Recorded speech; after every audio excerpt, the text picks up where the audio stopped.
శివాయ గురవే నమ. భక్తులారా, మన గురు మహారాజు గారి గురించి, భగవాన్ యోగేశ్వర్ భగవాన్ గారి గురించి మరి యొక్క సంగతి చెప్తున్నాను, ఆలకించండి. ఏమిటంటే, ఆయన తండ్రి గారు బలవంతంగా తీసుకొచ్చి కుమారుణ్ణి ఉంచారు కదా ఇక్కడ. ఆయన వచ్చి ఉన్నారన్న మాటే కానీ ఆయన మనసంతా ఆ భగవంతుడి మీదే ఉన్నదన్నమాట.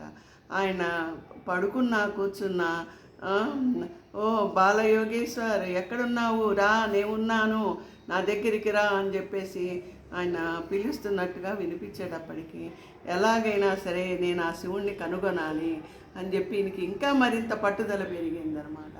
పెరిగి ఆయన ఏం చేస్తాడు, తన భక్తుడైన రమేష్ గారిని తీసుకొని వెళ్దాము అని మనసులో సంకల్పించుకొని వాళ్ళ అమ్మగారితో చెప్తాడు. అమ్మ, నాకు ప్రతిరోజు ఇలా నాకు కలవ కాదు, చెవులోనే నాకు మారుమ్రోగుతుంది, నాకు వెళ్ళాలని ఉంది, నేను ఉండలేకపోతున్నానంటే వాళ్ళ అమ్మగారు కోపడతారు. అలా కాదు, నువ్వు ఉంటే నీకు అలవాటు అవుతుంది అని చెప్పినా కూడా ఆయనకి ఉండలేక ఆ రమేష్ అనే భక్తుడిని తీసుకొని ఆయన ఏం చేస్తారు,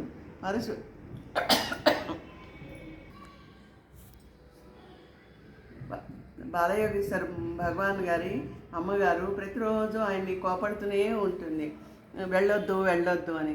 కానీ ఈయనకి బలంగా భగవంతుడు పిలుస్తుండేటప్పటికి చెవుల్లో మారుమ్రోగుతుందనమాట.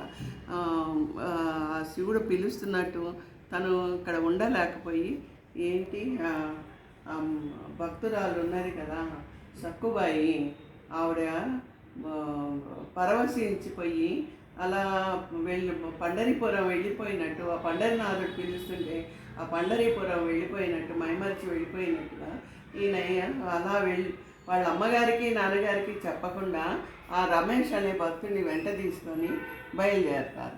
బయలుదేరిన తర్వాత కొండపైకి కుడివైపున దట్టమైన అడవిలోకి వెళ్తారనమాట.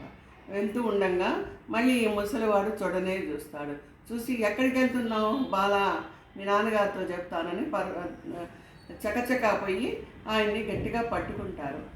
బాలయోగేశ్వర మహారాజు గారిని పట్టుకునేటప్పటికీ ఆయన ఏం చేస్తారు, బాలమహారాజు గారు ఆ ముసలు ఆయన్ని విదిలించేసేసుకొని ఆ పాట చకచక అడవుల్లోకి అసలు ఎలా వెళ్ళిపోతున్నారో చెప్పలేమన్నమాట.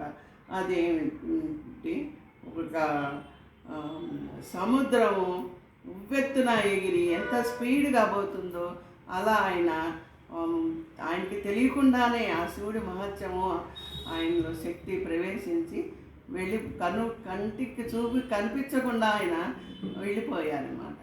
ఇంతలో ఈ రమేష్ అనే అతనికేమో భయం వేసి ఈయన పరుగు పారిపోతాడు. ఈ బాలభగవాన్ గారిని పట్టుకుందామని ప్రయత్నించిన ఈ ముసలు ఆయన వదిలించుకొని వెళ్ళిపోయేటప్పటికి భగవాన్ గారు అక్కడి నుంచి కొండ మీద నుంచి డొల్లుకుంటూ కింద పడిపోతారనమాట. చూసారా, ఆ భగవంతుడిని చూడాలని ఇంత గట్టి భక్తి విశ్వాసము మన పాండురంగ భక్తులు ఎంతమంది ఉన్నారు. ఆ భగవంతుల్లో లీనమైపోయి ఎవ్వరూ తెలియక ఎందుకు గోరాకుంభారన్నాడు, అసలు తన కుమారుడు పాక్కుంటూ వస్తున్నాడని కానీ భార్య కాపలా పెడుతుంది, పిల్లవాడిని చూస్తుండండి, నేను పనిలో ఉన్నా, ఇప్పుడే వస్తానని. అసలు ఆయనకి ఏమీ తెలియదు, ఒళ్ళు తెలియదు. ఆయన కుండ చేసుకొని బతుకుతాడు కదా. ఆ మట్టి తొక్కుతూ ఏం చేస్తాడు, ఆయన పాండురంగ విఠల్ అంటూ భగవన్నామం చేస్తూ ఉంటాడు. ఈ పిల్లవాడేమో పాక్కుంటూ ఆ మట్టిలోకి వచ్చేటప్పటికి ఆ మట్టితో సహా పిల్లవాడిని తొక్కేసేస్తాడు. ఆ పిల్లవాడేమో పోతాడనమాట. పోయేటప్పటికి ఆ తర్వాత భార్య చాలా విలపించి ఏడుస్తుంది. కానీ చివరికి ఆ పరమేశ్వరుడు ప్రత్యక్షమై ఆ బతికిన పిల్లవాడిని కూడా వాళ్ళకి ప్రసాదిస్తాడనమాట. ఆ భక్తుల కథలు, మహానుభావుల కథలు మనం చెప్పలేమన్నమాట. ఆ మహత్యాలు అవన్నీ అంత శరణాగతి భక్తి ఉంటే కానీ మన భగవంతుని లీలల్లో మనం మమేకమైపోయి తరించం.